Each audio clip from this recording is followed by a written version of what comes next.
Melanocyte stimulating hormone acts on melanocytes. Melanocytes అంటే melanin containing cells. Melanin అనేది ఉంటదనమాట. ఒక పిగ్మెంట్ ప్రొడ్యూసింగ్ సెల్స్ అనమాట అవి. ఆ పిగ్మెంటేషన్ వల్లే మన స్కిన్‌కి మనం నల్లగా ఉండాలా, తెల్లగా ఉండాలా ఇవన్నీ కూడా డిసైడ్ చేస్తదనమాట. ఓకే. సో, అది. ఎపిడెర్మో మెలనిన్ యూనిట్ అంటారనమాట. దాన్ని బేస్ చేసుకొని ఉంటది. Next oxytocin acts on the smooth muscles of our body and stimulates their contraction.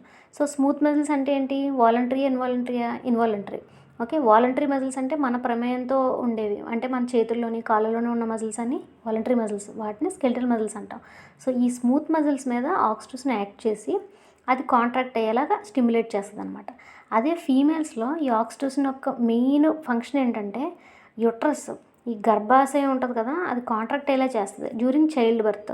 So, delivery టైంలో కాంట్రాక్ట్ అయ్యేలా చేస్తది. దానివల్ల బ్లీడింగ్ కూడా తగ్గుద్దనమాట. ఓకే.